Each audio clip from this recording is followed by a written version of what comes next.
नमस्कार. आज आपण आलो आहे हिंगणगावचा किल्ला पाहण्यासाठी. हिंगणगावचा किल्ला येतो गाव हिंगणगाव, तालुका हवेली, जिल्हा पुणे. आपण पुण्याहून आल्यानंतर हडपसर कोरेगाव मूळ हा फाटा आहे. कुरळीकांचीच्या अगोदर एक 2 किलोमीटर प्रयागधामला जाताना फाटा आहे कोरेगाव मूळकडं. कोरेगाव मूळ, अष्टापूर आणि हिंगणगाव या ठिकाणी असणारा हा छोट्याशा टेकडीवर असणारा एक गिरिदुर्ग बोलावं लागेल असा किल्ला आहे. आणि एक गडी सुद्धा आहे, तीही आपण पाहणार आहे गावातील. तर असा हा ऐतिहासिक किल्ला, अपरिचित किल्ला आपण पाहत आहे. तर चला पाहू हिंगणगावचा किल्ला. हिंगणगावचा किल्ला पाहण्यासाठी आलो आहे आपण. गाव हिंगणगाव, तालुका हवेली, जिल्हा पुणे. कुरळी कांचन, अष्टापूर आणि हिंगणगाव असं अंतर आहे. पुण्यापासून हे अंतर 40 ते 45 किलोमीटर लांब आहे. छोटेखानी किल्ला आहे हिंगणगावमध्ये. गाडी लावल्यापासून एक 10 मिनिटात गडावर पोहोचून जाऊ. आपण गडावर काय पाहिलं भेटते का, असा परिसर आजूबाजूचा. समोरच्या ती जी पाण्याची टाकी आहे तिथे एक गडी किल्ला आहे, तोही पाहू. तसेच आपल्याला गडावर काय अवशेष पाहायला भेटत आहेत का ते पाहू.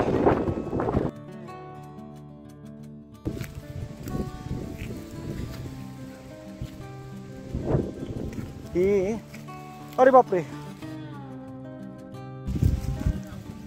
हे पूर्ण दिसत आहे, बरीच मोठी दिसत आहे इकडं.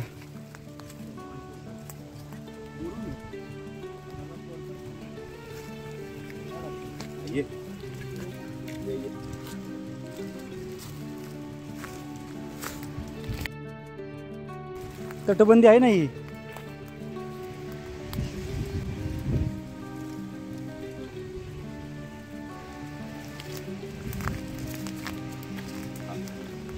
किल्ला बोललं जातं. वृक्षारोपण केलंय हे पाहू शकतो. तटबंदी पाहायला भेटते आपल्याला इथं बरीच. अपरिचित किल्ला आहे हिंगणगाव.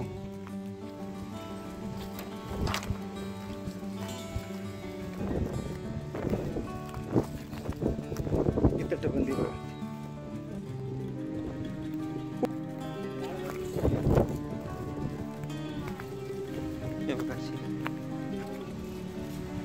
त्या बाजूला कोरीव दगड आहे तिथं. इथं पाहू शकतो किल्ल्याचे पूर्ण पाहू शकतो दगड, कोरीव दगड असे खाली पडलेले.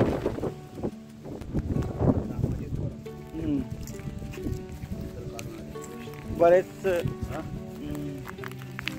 या किल्ल्याची बरीच तटबंदीचे अवशेष पाहायला भेटतात चारी बाजूंनी. व मध्ये हे वाड्याचे अवशेष असू शकतात इथं पाहायला भेटते आपल्याला. हे बघा इकडे तटबंदी अवशेष पाहायला भेटतात. हे तटबंदी आहे बऱ्यापैकी चारी बाजूनी. वाडा हो.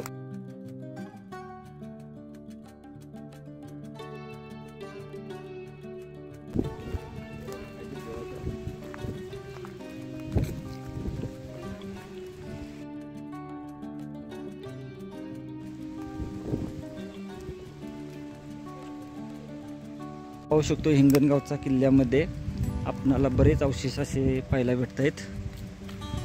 ही तटबंदी आहे पूर्णतः लांबपर्यंत पसरलेली तटबंदी. व या ठिकाणी हा मुख्य दरवाजा असावा. पाहू शकतो इथं मुख्य दरवाजा असावा. परंतु आता ते काळाच्या योगात पूर्णतः ढासळलेला आहे. अवशेष दिसत आहेत असे बरेच. आणि असे दगड इथं पडलेले आहेत पूर्णतः. हे कोरीव दगड या किल्ल्याचे इथं असतात, इथं पडलेले आहेत.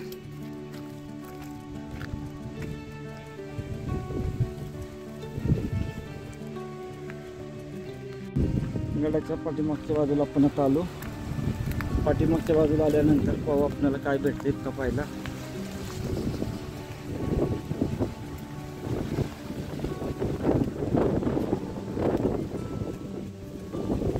बुरुज असा वाटतो. त्या ठिकाणी बुरुज असणार पूर्वी, सध्या दिसत नाही अवशेष.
हिंगणगावच्या गडावर आल्यानंतर आपण आता बालेकिल्ला पाहू शकतो. असं बालेकिल्ल्यामध्ये एक वास्तू अशी काय असावी, विहीर, बहुतेक विटांचंही बांधकाम दिसते आपल्याला.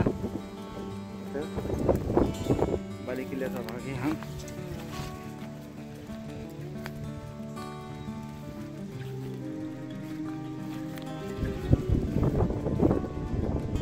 हिंगणगाव किल्ल्याचा बालेकिल्ला.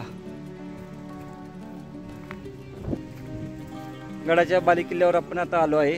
या ठिकाणी एक वास्तू आहे, हे पाहू शकतो. इथं एक वास्तू इथं दिसते आपणाला अशी. ती काय आहे ती सांगावी पाठीमागच्या बाजूला. आता आपण गड उतरण्यास सुरुवात करू.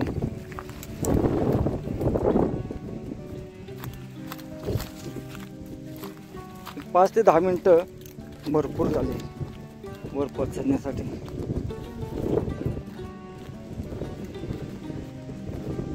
बालेकिल्ल्याचा भाग,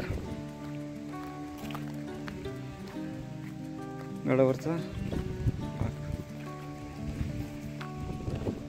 भरपूर अवशेष आहेत, परंतु काळाची वाट बरीच पडझड झाली आहे. त्याच्यामुळे खालचा पायाच कसं शिल्लक राहिला आहे, बाकी कोणत्याही प्रकारचे अवशेष नाही. आणि गडावर मुख्य म्हणजे पाण्याची टाकी वगैरे नाही. गड फेरी आटोपती घेऊन खाली उतरण्यास सुरुवात करू.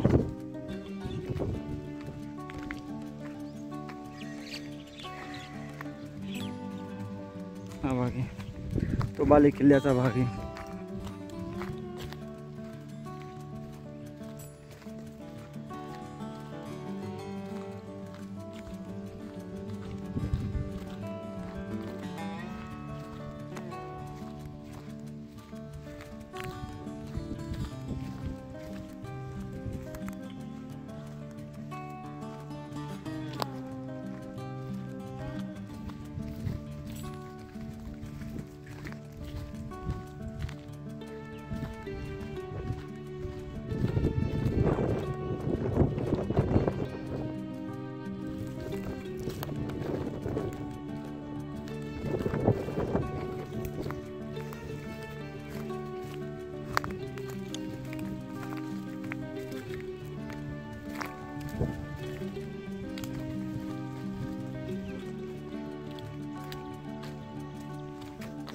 खाली उतरा सुरुवात.